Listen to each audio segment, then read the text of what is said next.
আমি রেস্টুরেন্টে জব করি, আমরা যে টিপস বা বকশিস নেই সেটা জায়েজ হবে কিনা। এরপরে প্রশ্ন হলো, প্রথম আজানের উত্তর দিলে হবে নাকি যতবার আজান দিবে ততবার উত্তর দিতে হবে।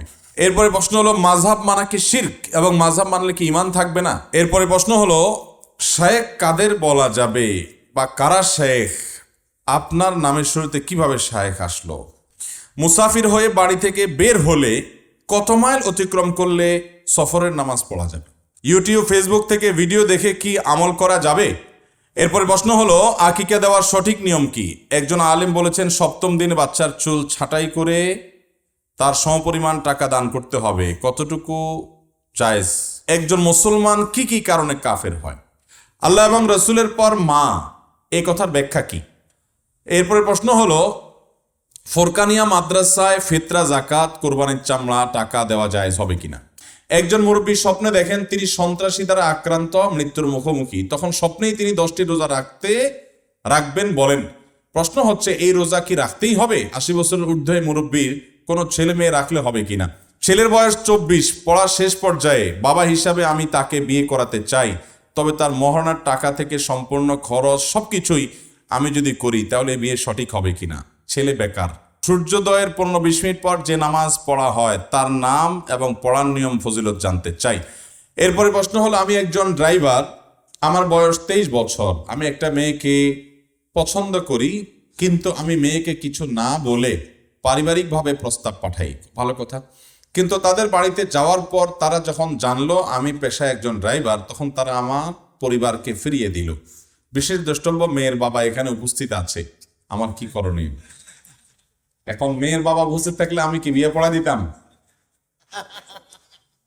দেখেন, এই ভাইয়ের কষ্টটা আমরা সবাই বুঝতে পারছি, তাই না। দেখুন, আমাদের যারা মেয়ের বাবা হয়েছেন, ভালো করে কান খাড়া করে শুনে রাখেন, যারা মেয়ের বাবা হয়েছেন, ভাই একটু কথা শুনেন, যারা মেয়ের বাবা হয়েছেন, আল্লাহ তাআলা মেয়ের বাবা বানাইছেন, আপনাদেরকে আমি করজোড় করে বলি, আল্লাহর ওয়াস্তে দুনিয়ার জাকজমক দেখে মেয়ে বিয়ে দিবেন না। এখনকার যুগে, এখনকার সময়ে বেশিরভাগ দাম্পত্য জীবনে শান্তি নাই। দাম্পত্য জীবনে কি নাই? শান্তি নাই। শান্তির নাটক এবং অভিনয় অনেক আছে, কিন্তু শান্তিটা, যুবকরা যারা বিয়ে শাদী করো না, এখন গড়তে পা দাও নাই, বাবারা ভাইয়েরা, তোমরা চাই না রাখো ভালো করে, যে এখন টাকা পয়সা অনেক আছে, বিয়েতে ডাকডোল পিটানো হয় অনেক, জাকজমক হয় অনেক, কিন্তু প্রকৃত অর্থে দাম্পত্য জীবনে আমাদের দেশে বেশিরভাগ মানুষই অসুখী এখন।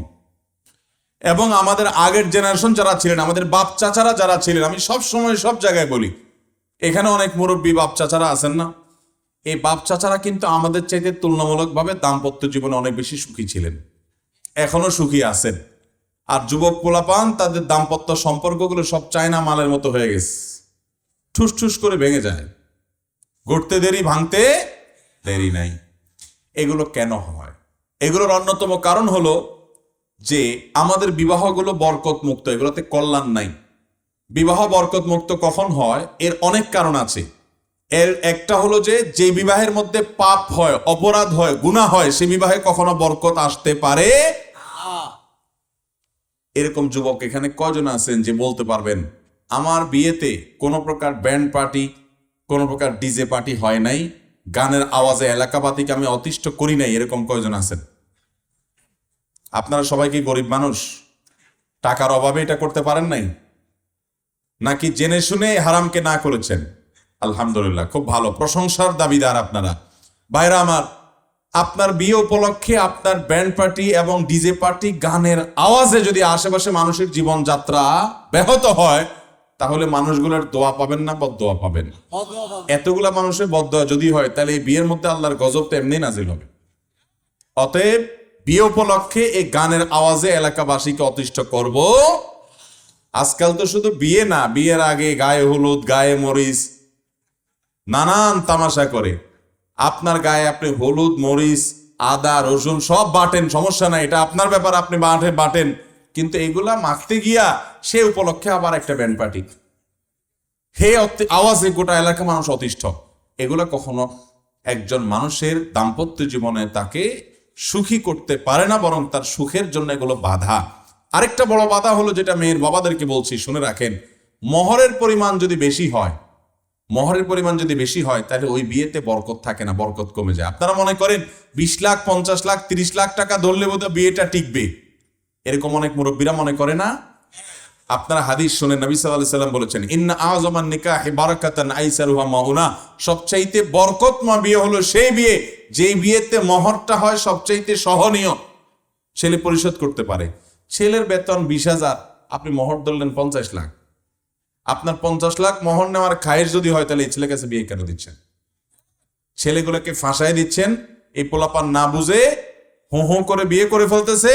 এরপর যখন মাসালা শুনছে, হায় হায়, এটা পুরোটা তো বউরে দেওয়া লাগবে, নাহলে কেমন ধরা খাবে, এবার এসে আমরা বলে, হুজুর আমরা কি করব?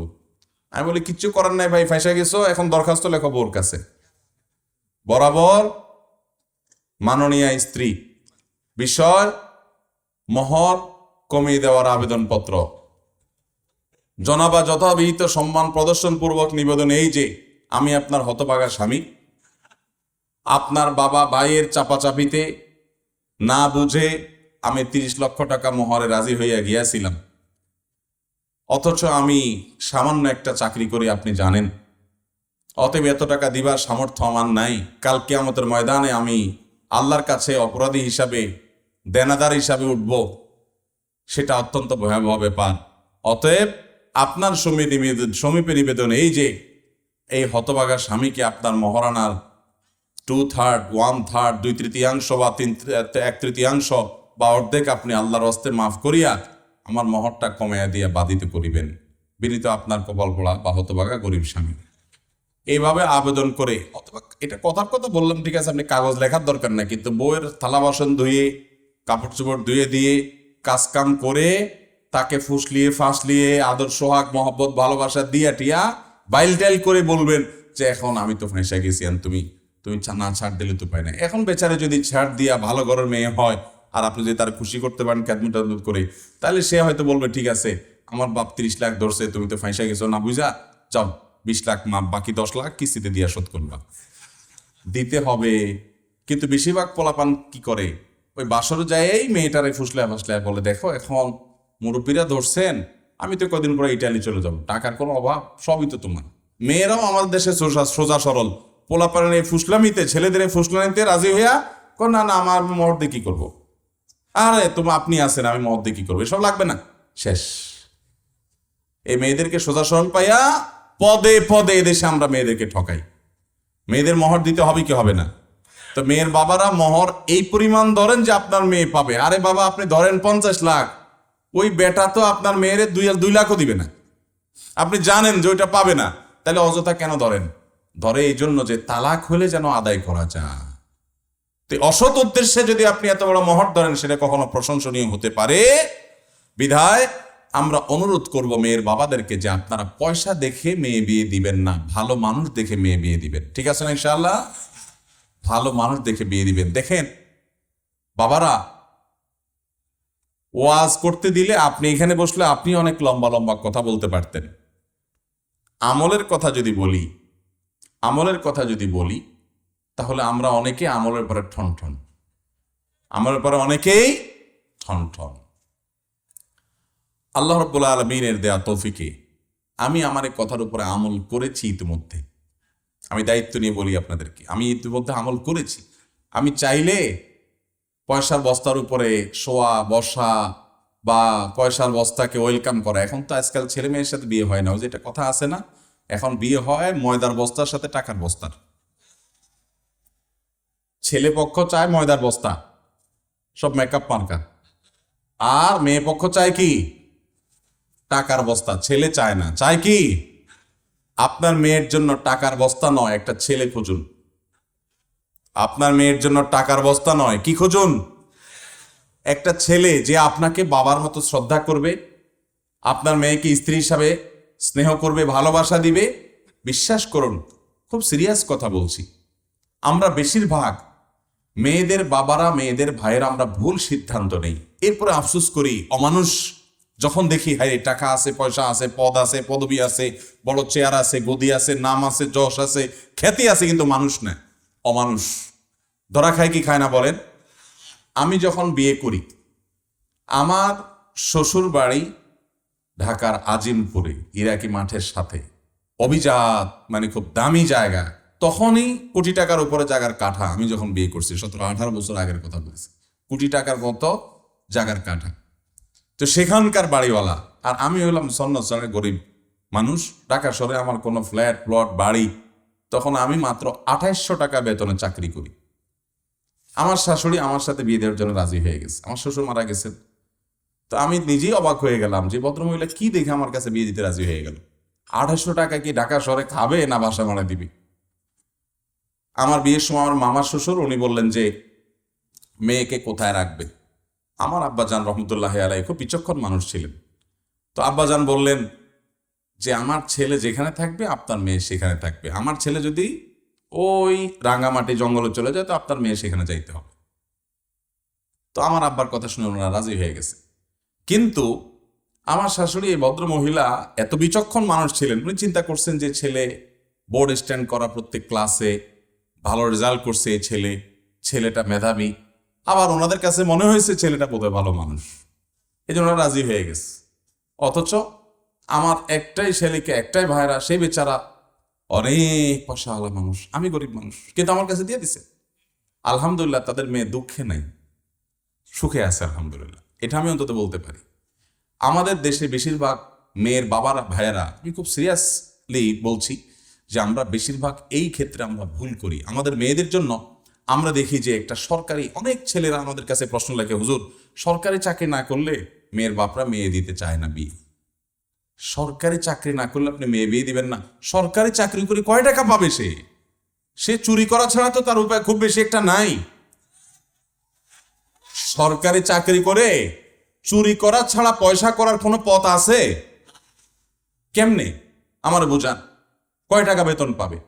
সে বরং ব্যবসা বাণিজ্য করলে আজকের গরিব কালকের ধনী হতে পারে ইনশাআল্লাহ। কিন্তু সরকারি চাকরি যদি সে করে, ধনী হওয়ার কোনো পথই তো খোলা নেই। আছে? কেমনে ধনী হবে? 2 নম্বর টাকা ছাড়া ধনী হওয়ার রাস্তা আছে? তাহলে আপনি জেনে শুনে আপনার ছেলেকে, আপনার মেয়েকে হয় একটা, আমি বলছি না যে সরকারি চাকরি করলে সবাই অসৎ হয়, খবরদার, ভুল বুঝবেন না।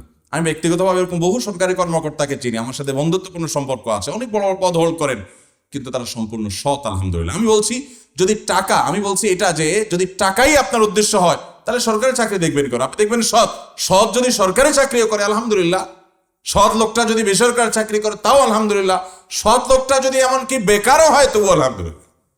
দেখতে হবে মানুষটা সৎ কিনা, দেখতে হবে মানুষটা কি কিনা, সৎ কিনা। সে যদি সৎ হয় তাহলে কোথায় কাজ করাটা বেটার না?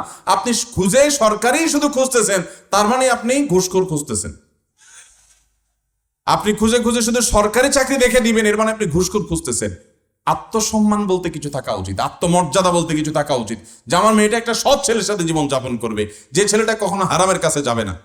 চেষ্টা করবেন তো মেয়ের বাবারা ইনশাআল্লাহ।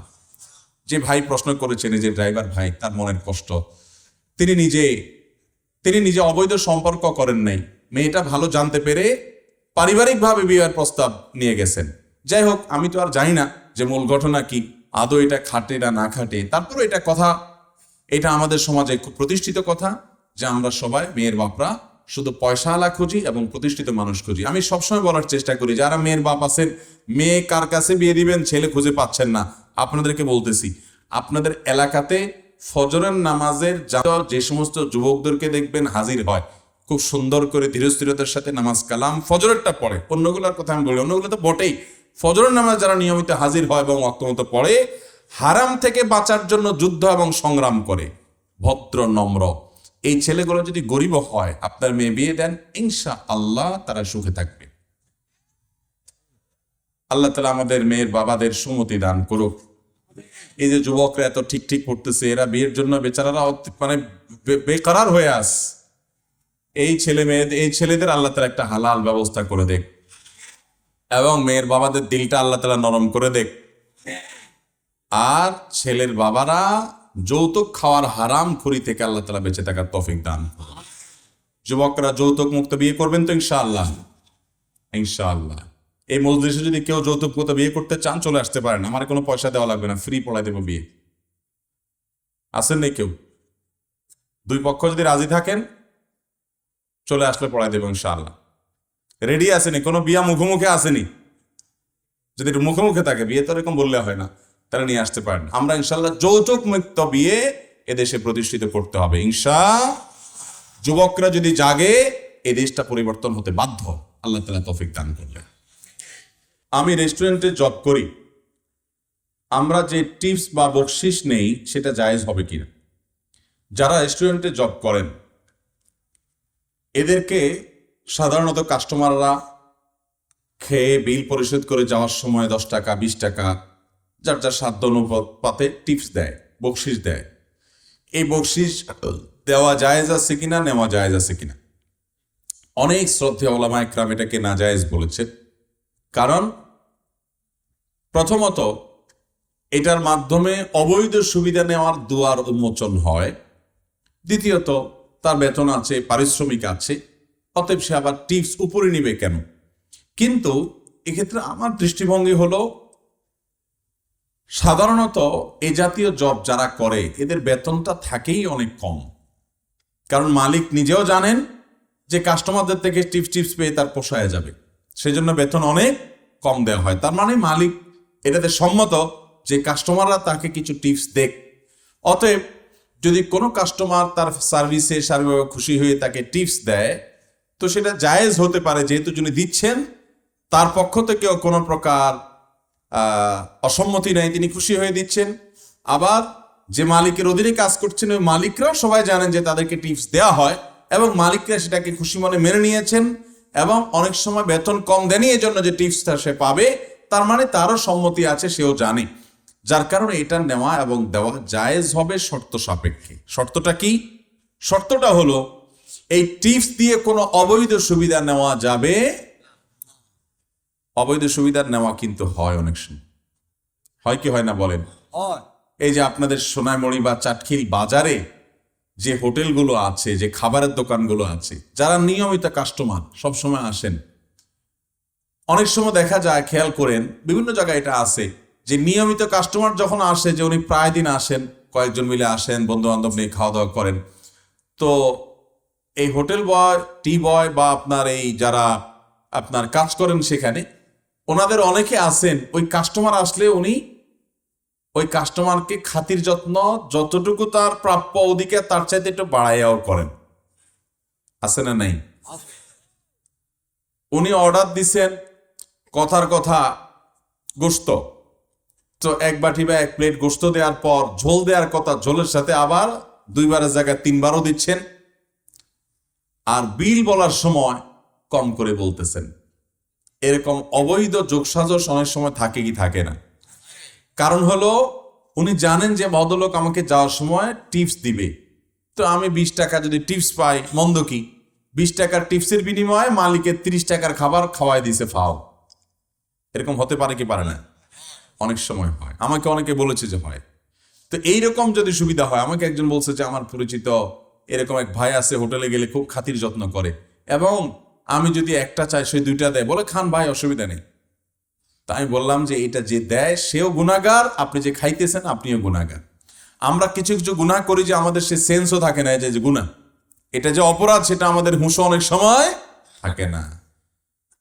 আমাকে অনেক সময় অনেক জায়গায় অনেক লোক বলে, হুজুর এটা আপনার দেওয়া লাগবে না।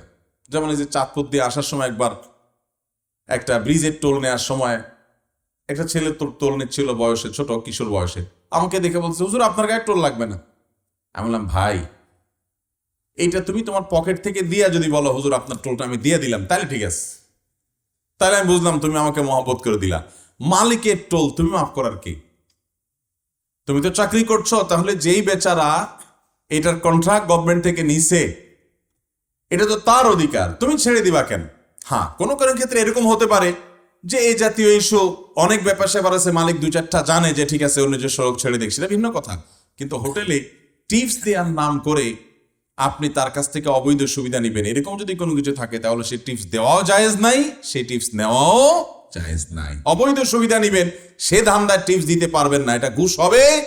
আর অবৈধ সুবিধা দিয়া মালিকের খানাটা তার বেশি করে খাওয়াইয়া তার কাছ থেকে আপনি সুবিধা নিলেন, সেটাও জায়েজ নাই, দুইটাই সম্পূর্ণ হারাম। আর যদি আপনার যা যা প্রাপ্য শুধু তা তাই নিলেন, কম বেশি করলেন না, সেও 2 নম্বরই করলো না, আপনি 2 নম্বরটা গ্রহণও করলেন না। এরকম যদি হয় তাহলে আপনি তাকে খুশি টিপস দিলেন, সেটা জায়েজ হতে পারে ইনশাআল্লাহ। এরপরে প্রশ্ন হলো, প্রথম আজানের উত্তর দিলে হবে নাকি যতবার আজান দিবে ততবার উত্তর দিতে হবে?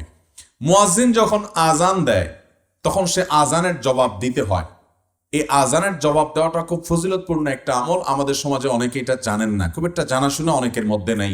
নবী করিম সাল্লাল্লাহু আলাইহি সাল্লামের হাদিসে তিনি আমাদেরকে শিক্ষা দিয়েছেন, মুয়াজ্জিন যা বলে আমরা যেন তা বলি। কুলু মিসলা মা ইয়াকুলুল মুআজ্জিন, মুয়াজ্জিন যা যা বলে আজানের বাক্যে তোমরা তা তা বলো। মুয়াজ্জিন যখন বলবে আল্লাহু আকবার আল্লাহু আকবার, তখন আমরা কি বলবো? আল্লাহু আকবার আল্লাহু আকবার। মুয়াজ্জিন যখন আশহাদু আল্লা ইলাহা ইল্লাল্লাহ আশহাদু আন্না মুহাম্মাদুর রাসূলুল্লাহ বলবে, তখন আমরা এটাই বলবো মুয়াজ্জিন বলার পর। হাইয়া আলাস সালাহ হাইয়া আল ফালাহ যখন বলবে, তখন কি বলবো? লা হাওলা ওয়ালা কুওয়াতা ইল্লা বিল্লাহ। এভাবে মুয়াজ্জিনের আজানের জবাব যদি আপনি দেন, কি লাভ হবে জানেন? মুয়াজ্জিন আজান দিয়ে যে পরিমাণ সওয়াব পাইছে, আপনাকে আল্লাহ তাআলা উত্তর দেওয়ার মাধ্যমে সে পরিমাণ সওয়াব দান করবেন। মুয়াজ্জিন কি পরিমাণ সওয়াব পায়? মুয়াজ্জিনের আজান শুনে যত মানুষ নামাজ পড়তে আসে সবাই যে পরিমাণ সওয়াব পায়, মুয়াজ্জিন যদি আল্লাহকে খুশি করবার জন্য আজান দেয় তাহলে সে পরিমাণ সওয়াব সে পাবে। আর যদি শুধু পয়সার ধান্দায় করে, শুধু চাকরি হিসাবেই নেয়, তাহলে সওয়াব পাবে না। আজান যদি আল্লাহকে খুশি করবার জন্য দেয়, মসজিদ কমিটি তাকে কিছু সম্মানী দেয়, কিছু বেতন ভাতা দেয়, সেটা ভিন্ন বিষয়, কিন্তু সে এটাকে ভালোবাসার জায়গা থেকে, নবী সাল্লাল্লাহু আলাইহি সাল্লাম বলেছেন যারা আজান দেবে কিয়ামতের ময়দানে তাদের ঘাড় উঁচু থাকবে, অর্থাৎ তারা সম্মানিত, এটা বোঝা যাবে। সেই জায়গায় যদি কেউ আজান দেয় তাহলে তার এই মর্যাদা হবে। অতএব আজানের জবাব দেবো তো ইনশাআল্লাহ। এখন কথা হলো, এক এলাকাতে 5-7টা 10টা মসজিদের আজান শোনা যায়, কোনটার জবাব দিবেন? আপনার মহল্লার মসজিদের আজান যদি আপনি আগে শুনেন, আগে জবাব দিবেন, অথবা অন্যটা আগে শুনছেন তো সেটার জবাব দিবেন। যদি কয়েকটার আজান শুনেন এবং কয়েকটার জবাব আপনি দেন, সবগুলোর কারণে আপনি আলাদা আলাদা সওয়াব পাবেন। তবে যে কোনো একটা আপনি দিয়েছেন, প্রথম শুনছেন, এতে আপনার আদায় হয়ে গেছে। পরেরগুলা দিতে পারলে ভালো, না দিতে পারলে কোনো অসুবিধা নেই। এরপরে প্রশ্ন হলো, মাযহাব মানা কি শিরক, এবং মাযহাব মানলে কি ঈমান থাকবে না? মাযহাব মানা শিরক হতে যাবে কেন? যদি কেউ বলে মাযহাব মানা শিরক, তাহলে পরিষ্কার সে গোমরাহ এবং পথভ্রষ্ট মানুষ, এতে কোনো সন্দেহ নাই। দেখুন, আমরা অনেকে মাযহাব বলতে মনে করি কোনো ইমামকে ব্যক্তিগতভাবে অনুসরণ করার নাম মাযহাব মানা। এটার মতো স্পষ্ট ভুল এবং বিভ্রান্তি আরেকটা হতে পারে না। আমরা এটা ভুল বুঝি, আমরা জানি না মাযহাব মানে কোনো ব্যক্তিকে ব্যক্তিগতভাবে তার ব্যক্তিগত মতগুলোকেই শুধু অনুসরণ করলাম, কোরআন হাদিস বাদ দিয়ে পাশ কাটিয়ে, ব্যাপারটা এটা না। এই যে প্রসিদ্ধ মাযহাব অনেকগুলো আছে, এই অনেকগুলো মাযহাবের ভিতরে ধরুন হানাফি মাযহাব, ইমাম আযম আবু হানিফার মাযহাব, এটার মানে কি ইমাম আযম আবু হানিফা যা বলছেন কোরআন হাদিসের সাথে মিলুক বা না মিলুক অন্ধভাবে সেটা মানার নামই কি হানাফি মাযহাব? এটা ভুল, এটা হানাফি মাযহাব না। আমরা অনেকে জানি না হানাফি মাযহাবে ইমাম আবু হানিফা রাহমাতুল্লাহ আলাইহির শত শত ফতোয়া হানাফি মাযহাবেই গ্রহণযোগ্য না। হয়তো ওনার ছাত্র আবু ইউসুফ, ইমাম মুহাম্মদ, ইমাম জোফার রাহিমাহুল্লাহ, অন্য কোন ইমামের কথা অনুযায়ী ফতোয়া আছে, স্বয়ং ইমাম আবু হানিফার কথা অনুযায়ী ফতোয়া নাই। যেমন নামাজের মধ্যে আরবি ছাড়া অন্য কোনো ভাষায় কেরাত পড়া যাবে, এটা ওনার একটা মত, ইমাম সাহেব রহমতুল্লাহর একটা মত, ইমাম আজম আবু হানিফা রহমতুল্লাহি আলাইহির। কিন্তু এই মতের সপক্ষে খোদ হানাফি মাযহাবে ফতোয়া নাই। কারণ হলো তার ছাত্রদের কাছে মনে হয়েছে যে না, ওস্তাদের চাইতে অন্যটা দলিল সমৃদ্ধ, সেটার উপরে ফতোয়া হয়ে গেছে। অতএব হানাফি মাযহাব মানে আবু রহমতুল্লাহ যা বলছেন তা মানা, কোরআন হাদিসের দলিলকে পাশ কাটি, এটা না। শাফি মাযহাব মানে এটা না, হাম্বলি মাযহাব মানে এটা না। হ্যাঁ, ওনারা কিছু মূলনীতি স্থাপন করেছেন কোরআন হাদিস বোঝার ক্ষেত্রে। মৌলিক হাদিস যেগুলা, একটা হাদিস থেকে শত শত মাসআলা উৎকলন করা যায়, ওইগুলার মূলনীতি তারা স্থাপন করেছেন, সেটা মাযহাব। এই মাযহাব মানাটা এটা শিরক যদি কেউ বলে, তাহলে সে অত্যন্ত বিভ্রান্তির মধ্যে আছে, এটা কখনো শিরক হতে পারে না। তবে হ্যাঁ, এই মাযহাবের ইমাম সাহেবগণ এবং গোড়ার মানুষগণ তারাই আমাদেরকে বলেছেন, তারাই আমাদেরকে শিক্ষা দিয়েছেন যে আমরা মানুষের ভালোটা গ্রহণ করব। আপনার এলাকাতেও যদি কোনো হুজুরের কোনো বক্তার, ইভেন আমি কথা বলতেছি, আমার কথার ভিতরে যদি মনে হয় না হুজুর এই কথাটা বেলাইন হয়েছে, এটা উনি ভুল বলছে, ছুঁড়ে ফেলে দিবেন। কোনো ব্যক্তির, অন্তত আমাদের মতো চুনোফুটি কোনো ব্যক্তির অন্ধ অনুসরণ করার শিক্ষা ইসলাম আমাদেরকে দেয় নাই। খুজমা সাফাদ আমাকাদার, যেটা ভালো এটা গ্রহণ করবেন, মন্দটা বাদ দিবেন। তবে হ্যাঁ, মাযহাবের ইমামগণ যারা বড় বড় ইমামগণ, ওনারা অ্যানালাইসিস করেছেন যে এর ভিতরে কোনটা কোরআন হাদিসের সাথে মিলে, কোনটা না মিলে, কোনটা বেশি দলিলের কাছাকাছি, কোনটা দলিলের ধার কেমন, কোনটা ইশারাতুন নাস দ্বারা, কোনটা দালালাতুন নাস দ্বারা প্রমাণিত, দীর্ঘ আলোচনার বিষয়। অতএব এই মাযহাবের ইমাম সাহেবগণ তারা সবাই বিভ্রান্তিতে আছেন, তারা কোরআন হাদিস থেকে সরে গেছেন, এরকম মনে করাটা ভুল ভাইরা আমার। তবে হ্যাঁ, কেউ যদি সরাসরি কোরআন হাদিসের নস এবং ভাষ্য থেকে আমল করতে পারেন, কোনো ব্যক্তির, কোনো ফকির, কোনো মূলনীতি ছাড়া, এটা যদি করার মতো যোগ্যতা সেরকম কারণ থাকে তো তিনি করতে পারেন, এতে কোনো অসুবিধা নাই। তাকে ওই মাযহাব মানতেই হবে কোনো না কোনো ভাবে, এমন কোনো শর্ত সবার জন্য নাই। আপনি যদি মুস্তাহিদ হন, আপনি যদি হাদিস এবং কোরআন নসুস সম্পর্কে এরকম জানেন এবং সেই অনুসরণ, কোনো অসুবিধা নেই। ভাইরা আমার, আমরা যতই বলি, আমরা দিন শেষে অনেক উলামা ইকরামের ব্যাখ্যাটা আমরা মানি, আমার নিজের অজান্তে তার উসুল এবং তার মূলনীতিগুলোর আমি অনুসরণ করছি।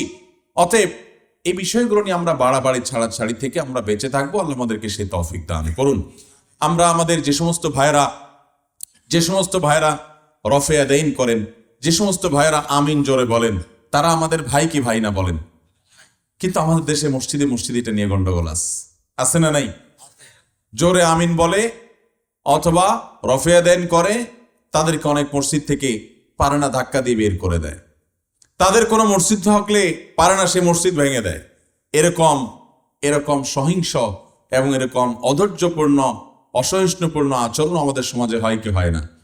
আপনারা জেনে অবাক হবেন, সাহাবা ইকরাম রিদওয়ানুল্লাহি তাআলা আলাইহিম আজমাইন, তাদের সময়ে এক এক মাসআলা নিয়ে সাহাবীদের ভিতরে ভিন্ন ভিন্ন মত ছিল, কিন্তু এটার কারণে কেউ কারোর বিরুদ্ধে বিষোদ্গার করতেন না।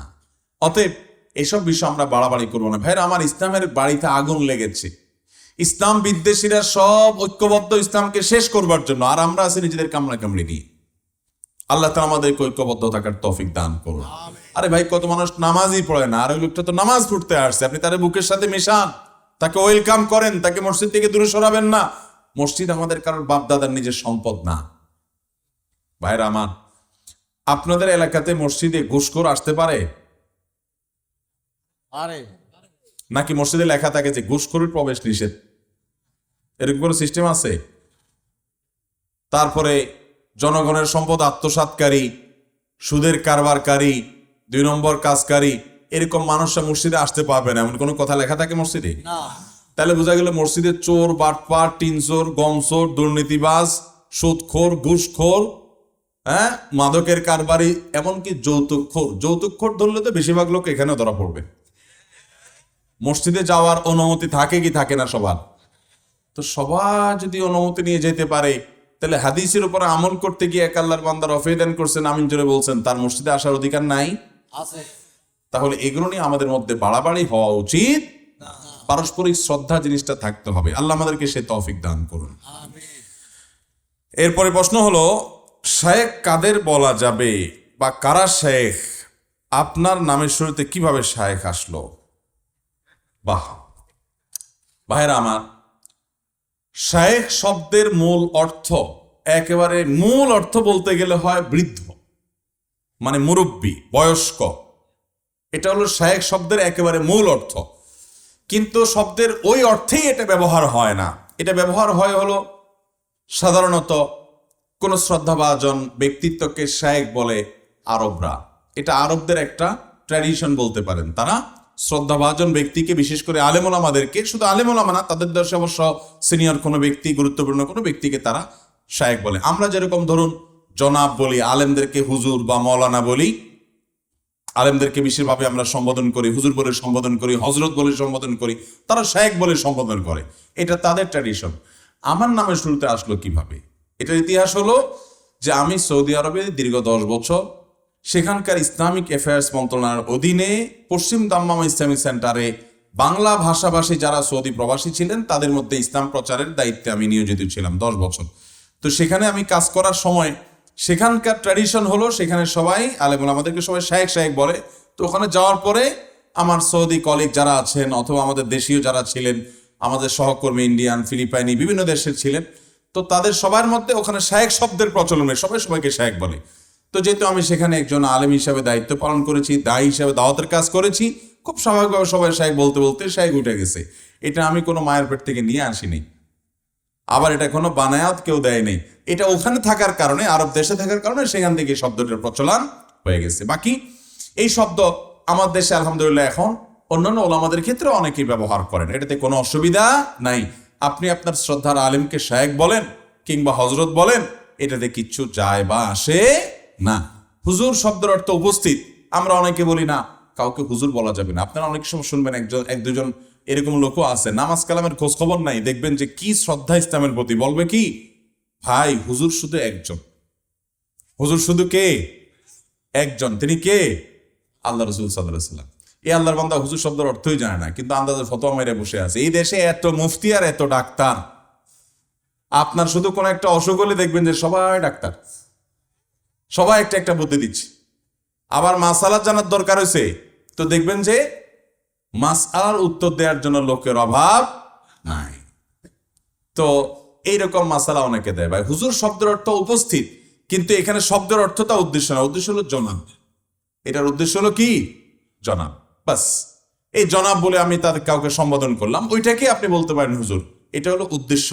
অতএব শব্দের অর্থটা সব সময় বিবেচ্য হয় না, মূল উদ্দেশ্য যেটা সে অর্থে ব্যবহৃত হয়। বিধায় হুজুর বললেও কোনো অসুবিধা নাই। মুসাফির হয়ে বাড়ি থেকে বের হলে কত মাইল অতিক্রম করলে সফরের নামাজ পড়া যাবে? খুব দরকারি প্রশ্ন। আমরা সফরের নামাজের সুবিধাটা কখন থেকে পাব? এটার উত্তর হলো, আপনি যে এরিয়াতে বসবাস করেন, আপনার বসবাসের একটা এরিয়া আছে না নাই? সেই এরিয়াটা কিভাবে নিরূপণ করবেন? ধরুন আপনি একটা সমাজে বসবাস করেন, এই সমাজের একটা মানুষের সামাজিক যে প্রয়োজনগুলো আছে এগুলো পূরণ করার জন্য যা যা দরকারি সবগুলো মিলে একটা এরিয়া। ধরুন কথার কথা একটা ইউনিয়ন অথবা একটা থানা। এই থানার মধ্যে আপনার একটা শিক্ষা অফিস এবং স্বাস্থ্য বিভাগের একটা কার্যালয়, স্কুল, মাদ্রাসা, কবরস্থান, মসজিদ, একটা পুলিশ স্টেশন, সবকিছু মিলিয়ে একটা পূর্ণাঙ্গ সমাজ, কি সমাজ না? অতএব এই এরিয়া থেকে যখন আপনি বের হয়ে নতুন আরেক এরিয়াতে ঢুকে যাবেন, যে সেটা আরেকটা সমাজ, তখন থেকে আপনার সফরের সুবিধা আপনি পাওয়া শুরু করবেন। ধরুন কেউ চট্টগ্রাম সিটি কর্পোরেশনে থাকেন, তো গোটা সিটি কর্পোরেশনের একজন নাগরিকের যত সুযোগ সুবিধা আছে সবগুলো মিলে একটা সিটি কর্পোরেশন।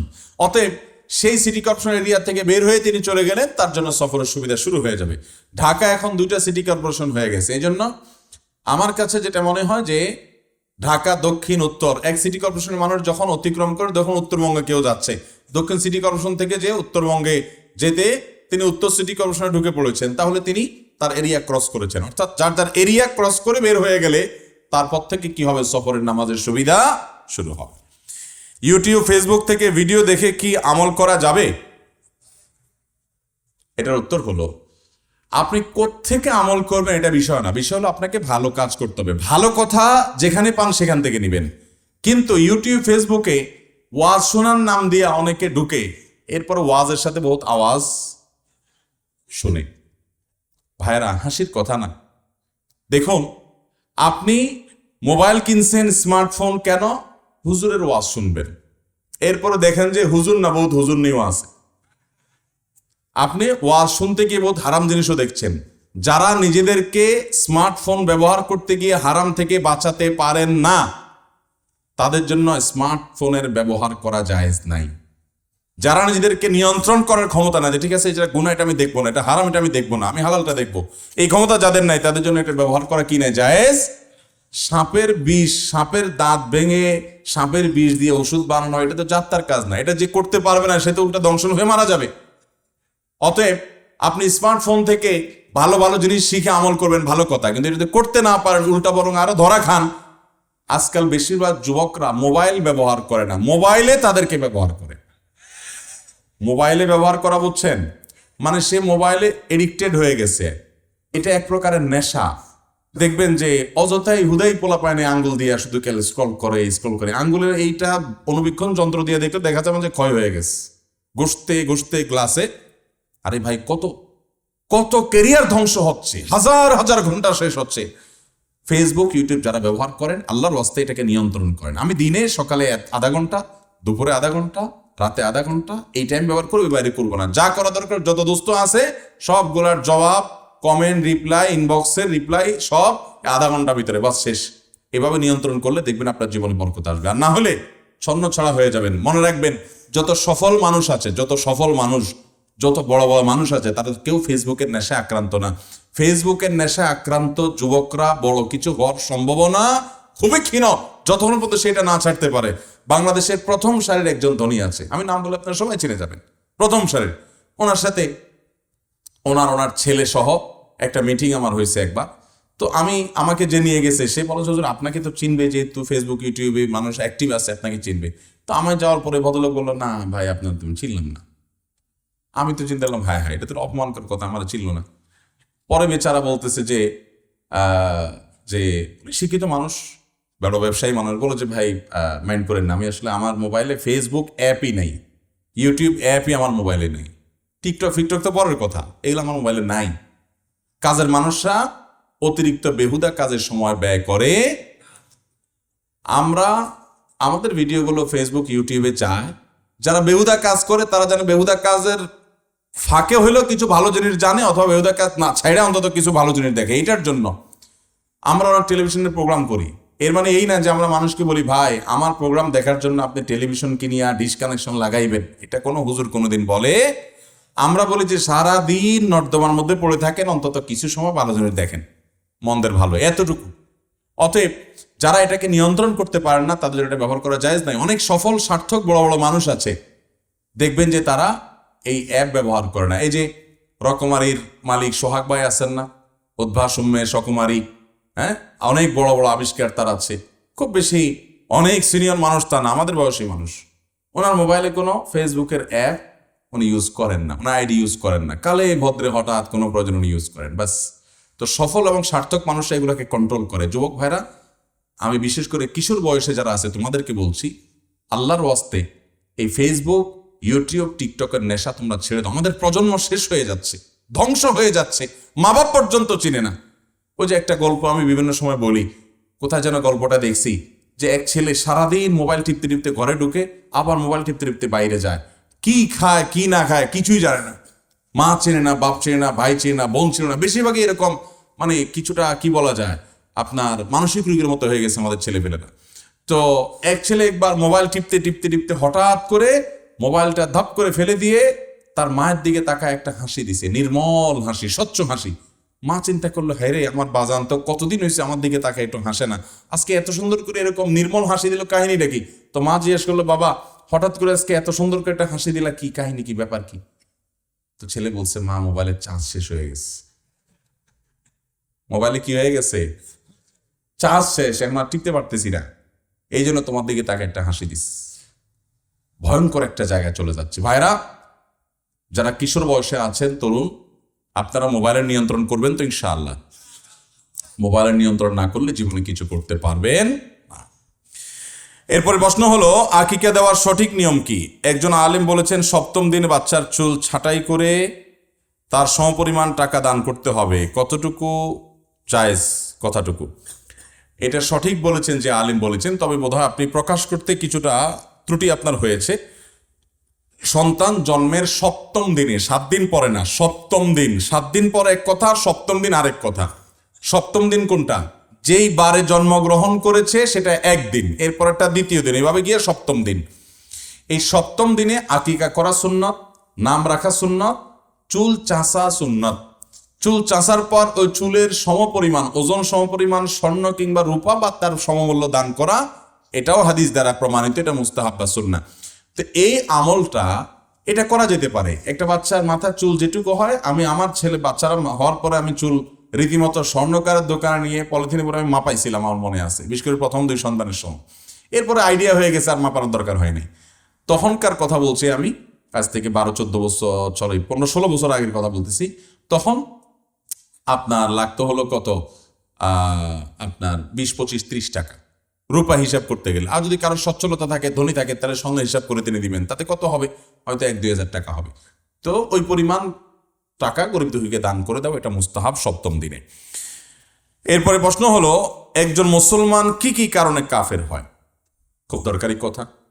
একজন মুসলমান কোনো বিশেষ অপরাধে, বিশেষ কোনো পাপের কারণে অমুসলমান হয়ে যেতে পারে কি পারে না? কিন্তু আমাদের দেশে এটা নিয়ে মানুষের খুব একটা জানাশোনা নাই। আমাদের দেশে অজু ভাঙার কারণ আমরা জানি, নামাজ ভঙ্গের কারণ আমরা জানি, রোজা ভঙ্গের কারণ আমরা জানি, কিন্তু ইমান ভঙ্গের কারণ বেশিরভাগ মানুষ জানি। ভাইয়েরা শুনে রাখেন, আপনি ইমান আনার পর যদি মনে করেন যে না, কোরআনের এই জিনিসটা আমি মানি না, এটা আমার বুঝে আসে না, বা এটা অযৌক্তিক, আল্লাহর কোন একটা বিধানকে যদি আপনি অস্বীকার করেন, সাথে সাথে মানুষ কি হয়ে যায়? কাফের। নবী করিম সাল্লাল্লাহু আলাইহি ওয়াসাল্লামের কোন সুন্নাহকে নিয়ে আপনি টিটকারি করলেন, আপনার এক দোস্ত দাড়ি রাখছে, অনেকদিন পরে দেখে বললেন, কিরে তোর তো ছাগলের মতো দেখাচ্ছে, শেষ ইমান।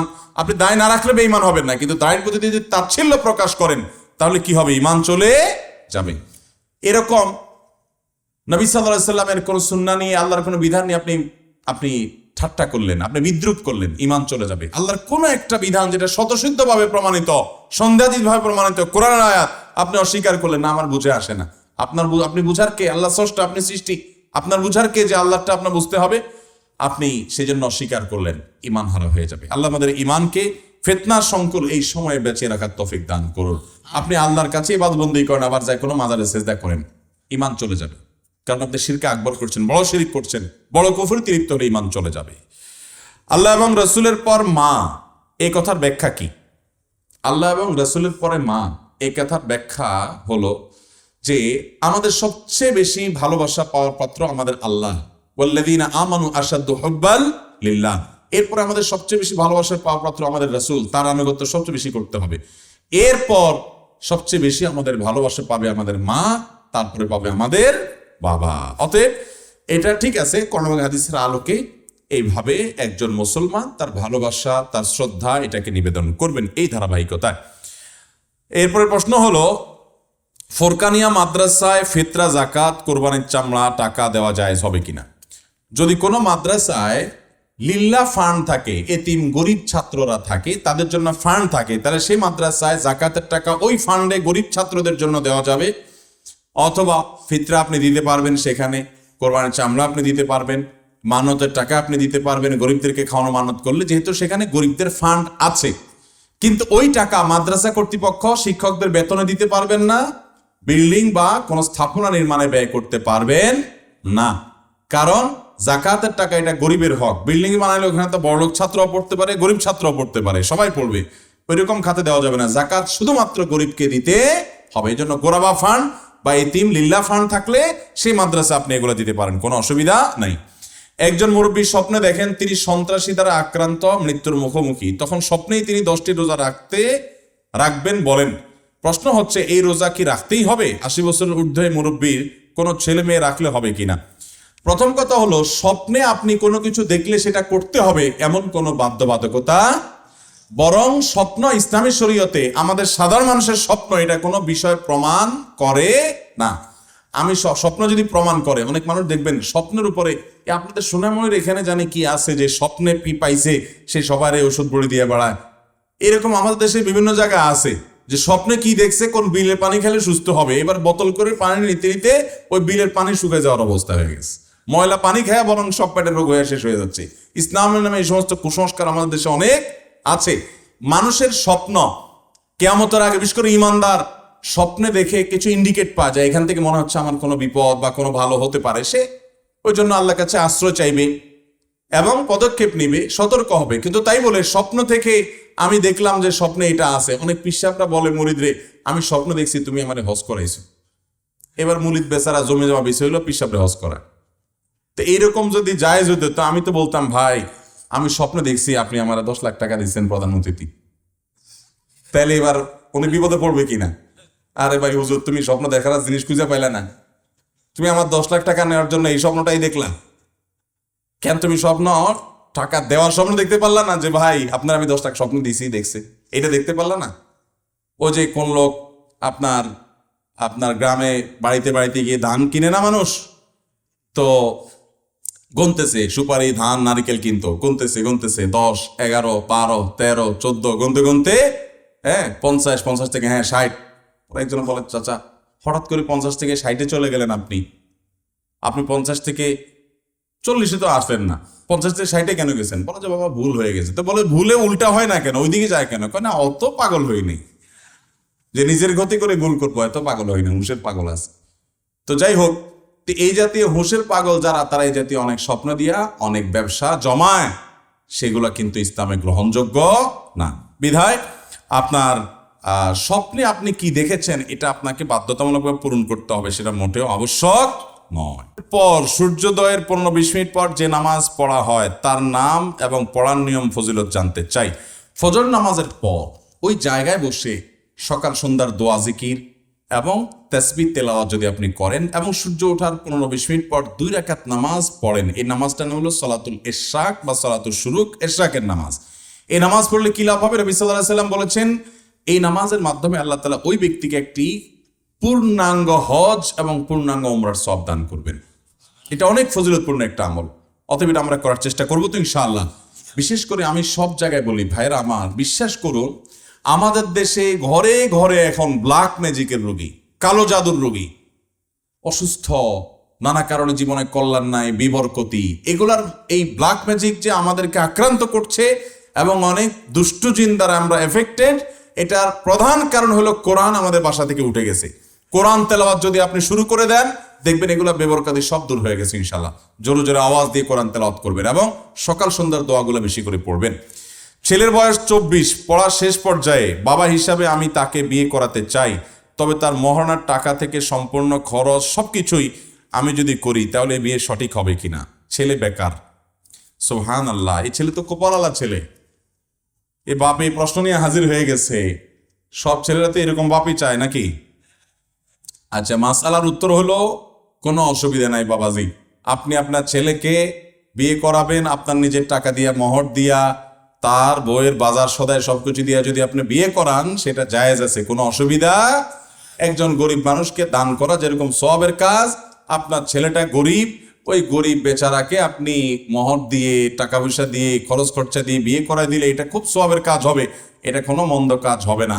তবে ছেলেকে কর্মমুখী করবেন, ছেলে বেকার থাকবে না। আমাদের অনেক বাপ মা আছেন ছেলেকে শুধু তুলু তুলু করে, তুলু তুলু বুঝেননি, কোনো কাজ করাইতে চায় না। বাবা তোমার করার দরকার নাই। এগুলো যে কত বড় আত্মঘাতী সিদ্ধান্ত। আমি আমার বাচ্চাদেরকে, আমার পরিবারে, আমার স্ত্রী, আমরা চেষ্টা করি আমাদের বাচ্চারা কাজ করবে, কষ্ট করবে। কারণ মনে রাখবেন, ভোগ করার জন্য যোগ্যতার দরকার হয় না, কিন্তু ত্যাগ করার জন্য যোগ্যতার দরকার। বাচ্চাদেরকে যদি কষ্ট সহিষ্ণু করেন, তারা যদি কষ্ট সহ্য করার ক্ষমতা থাকে, তাহলে এরা জীবনে অনেক কিছু করতে পারবে। আর ফার্মের মুরগির মতো বানান, জীবনে দেখবেন যে জায়গা জায়গা ধরা খাবে।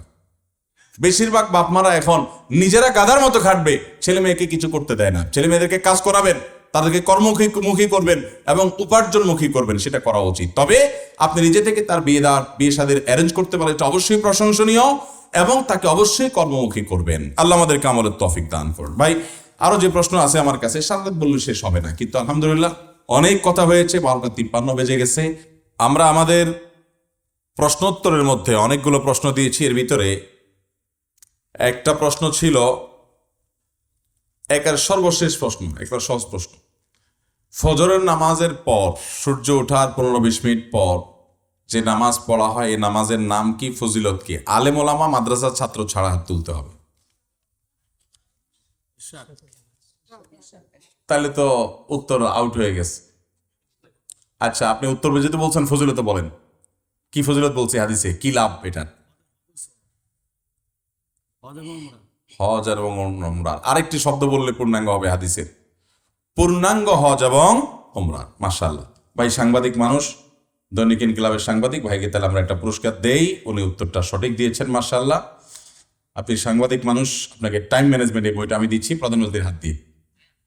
জি, অসুবিধা না, আমিও দিলাম। জাযাকুমুল্লাহ খাইর, জাযাকুমুল্লাহ খাইর, বারাকাল্লাহ ফিকুম। যুবক ভাইরা, আজকে ফজরের নামাজ জামাতের সাথে পড়ছো কারা? হাত তোলো। এর মধ্যে সবচেয়ে পিচ্ছি কে? সবাই একটু দেখেন তো। আসো আসো আসো আসো আসো। কি নাম তোমার ছোট ভাই? হ্যাঁ, তানভীর ইসলাম পাহিম। বাড়ি কোথায়? হ্যাঁ, কত দূর? বেশি দূর এখান থেকে? আচ্ছা, তোমার এই মোহাম্মদপুরে যে মসজিদে নামাজ পড়ছো, তোমার ইমাম সাহেব বা মসজিদের কোনো মুসল্লি কেউ আছে? সাক্ষী আসেনি কোনো? কিন্তু নামাজ পড়ছো তুমি, আশা কথা তো আলহামদুলিল্লাহ। মাহফিলা একে মিশা কথা কবু নেই, কয় নয় ইনশাআল্লাহ। কোন ক্লাসে পড়ো? ক্লাস 7-এ। তুমি কি প্রতিদিনই ফজর নামাজ পড়ো? প্রতিদিনই নাকি আজকে মাহফিলে আমি প্রশ্ন মাঝে মধ্যে করি, টের পাই গেছো? আলহামদুলিল্লাহ। না, ছেলে ভালো। নামাজি মানুষের চেহারা দেখলে অনেক সময় অনুমান করা যায়, সুধারণা করা যায়। মাশাআল্লাহ, তুমি ক্লাস 7-এ পড়ো বাবা। তোমাকে আমি তোমার জন্যই দরকার এটা।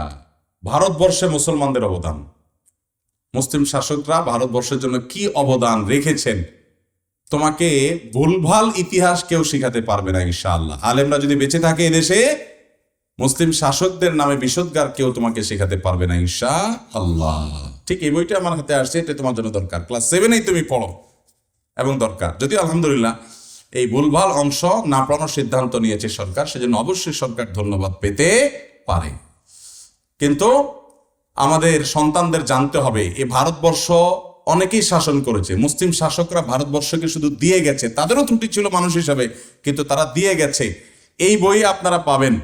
এই বইয়ের লেখক হলেন সৈয়দ আবুল হাসান আলী নদভী, ভারতবর্ষের একজন বড় মানুষ, লখনৌর মানুষ উনি, উত্তরপ্রদেশের। আমি ওনার প্রতিষ্ঠানে গিয়েছি। উনি হলেন কিং ফয়সাল অ্যাওয়ার্ড প্রাপ্ত মানুষ। ভারতবর্ষে কয়েকজন মানুষ মুসলিম বিশ্বের নোবেল খ্যাত পুরস্কার এটা পাইছেন, অনেক বড় জ্ঞানী মানুষ ছিলেন উনি। এখানে এই বইয়ে ইতিহাস উল্লেখ করেছেন যে ভারতবর্ষে যত আম খাই আমরা, আম তুখমি নামক একটা আম নাকি ছিল, এছাড়া অন্য সমস্ত ভালো ভালো আমের জাত কলমগুলো সব মুসলিম শাসকরা বাহির থেকে আনছেন। যত শাসকরা ভারতবর্ষ শাসন করছে সব লুট করে নিয়ে গেছে, শুধু মুসলমান শাসকরা এ দেশে সবকিছু দিয়ে গেছে, দায় নাই দিয়ে এখানে তাদের কবর হয়েছে। সব সম্রাটরা এখানে মারা গেছে, অন্যদের মতো ইংরেজদের মতো ময়ূর সিংহাসন এবং অনেক কিছু, অনেক মূল্যবান অনেক পাথর ইত্যাদি তারা চুরি করে নিয়ে যায় নাই। অতএব এটা আমাদের জানতে হবে, ভারতবর্ষে মুসলমানদের অবদান। ধন্যবাদ এটা তোমাকে।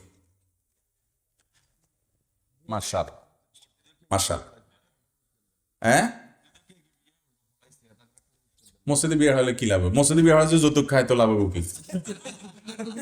না, ইয়ান কি কোনো কথা হইল নি? আচ্ছা, এই এলাকার এমন যুবক আছে যে বলবে যে আমি বিয়ে করছি শ্বশুর বাড়ি থেকে একটা সুতাও নেইনি?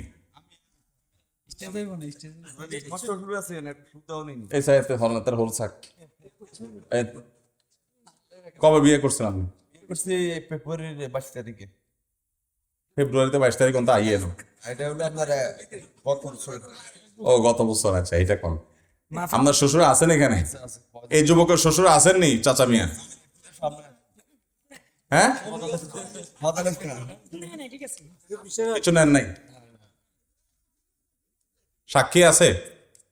ওই যে মুরব্বী সাক্ষী দিচ্ছে, নেন নেন কেন? শ্বশুর গরিব মানুষ দেই না, শ্বশুর আছে, আমারও আছে আলহামদুলিল্লাহ।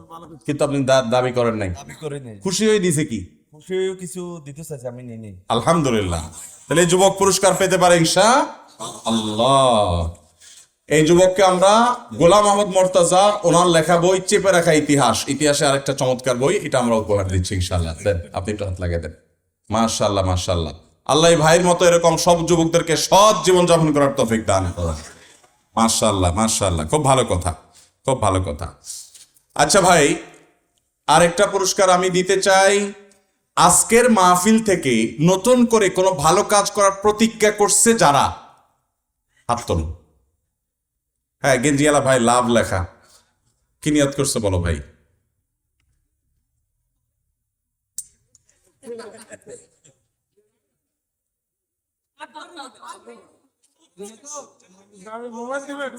আর দাঁড়ান দাঁড়ান, এদের কথা শুনতে দেন না। কিসে আগায় আসো, আগে আসো ভাই,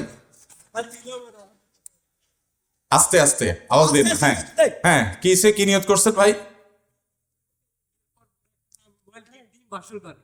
এটা আগে নিয়ত করছিলেন? হ্যাঁ হ্যাঁ। এখন আপনার মানে মাহফিলে কথাবার্তা শোনার পর আমার ভিতরে মানে একটা ইয়ে হইলো যে না, এটা তো খারাপ, আমি মোবাইল দিলে নিশ্চয়ই মোবাইলের মাধ্যমে গুণা হইব, এখানে আমি মোবাইলটা দিতাম না। আমি এই আমলটা নিলাম আমার হইতে যে আমি মোবাইলটা তারে আর দিতাম না। তো টিয়া বাঁচি গেল আপনার। এটা তো কোনো ভালো নিয়ত হলো না। আপনার নিয়ত যদি হইতো ঠিক আছে, আমি বউরে মোবাইল না দিয়া আমি তাকে কি দিব, এটা ভালো কিছু দিব। স্বর্ণ তো এমনি দিবেন, মোবাইলের বদলে কি দিবেন? মোবাইল একটা দামি মোবাইল বদলে যদি বলেন যে ঠিক আছে মোবাইলের বদলে এবিটির আমি ওমরা করাই দিব, বাইতুল্লাহ শরীফ নিয়ে যাবো, অথবা তারে আমি একটা ইসলামিক লাইব্রেরি বানাই দিব, তাহলে সেটা ঠিক আছে। আর আপনার মোবাইলের লাইব্রেরি বই রয়েছে নি, বারবার তো মোবাইল লই আইবেন, তখন কি করবেন? আপনি নিজে মোবাইল ছাড়বেন নি এটা কোন? হ্যাঁ, বউরে সোজা ব্যাগে করতে পারে দাঁড়ান। হ্যাঁ, এলে হাতের মধ্যে কোয়ান দেখলাম সাই, দুইটা এতে লুকে রাখছে, দেখছেন? ওর মোবাইল কয়টা আপনার? ও, ব্যবসা মোবাইলের, মাশাআল্লাহ। মোবাইলে ব্যবসা করেন, পোলাপান মেমোরি আনে, মেমোরির ভিতরে আজে বাজে জিনিস ঢুকাই দেন। আস্তে আওয়াজ করেন না, আল্লাহর ভয় করবেন ছোট ভাই। ও আচ্ছা, তাহলে ওই সার্ভিসিং এর না। আল্লাহ আল্লাহ তাআলা আপনার ব্যবসা বরকত দান করুক, আপনাকে হালাল উপার্জন করার তৌফিক দান করুন, আরাম ত্যাগ করার তৌফিক দান করুন। আপনি ভালো বউ চান, তাহলে নিজে ভালো স্বামী হইতে হবে। ভালো স্বামী হইতে হলে কোনো মেয়ের সাথে ইটিস পিটিস করা যাবে। নিজে 2 নম্বরে সম্পর্ক করে যদি হুজুরে যায় বলেন মহিলা মাদ্রাসা, এটা তো মহিলা মাদ্রাসা না, ওই যে প্রিন্সিপাল সাহেব তো আছে, ওনার যদি বললেন হুজুর একটা ভালো মেয়ে দেখে দিয়ে না, আমারে এই 2 নম্বরই করা চলবে। অনেক যুবকরা আছে আকাম কুকাম সব করবে, বিয়ের সময় একটা পর্দানসীন মেয়ে খুঁজে। অতএব নিজে ভালো হইতে হবে ইনশাআল্লাহ। ঠিক আছে, আপনার এই সৎ উদ্দেশ্য, এটাকে আমরা স্যালুট জানাই, শ্রদ্ধা জানাই। সেই সাথে আপনি শ্বশুরবাড়ি থেকে কোনো যৌতুক নিবেন, নিয়ত করছেন তো ইনশাআল্লাহ?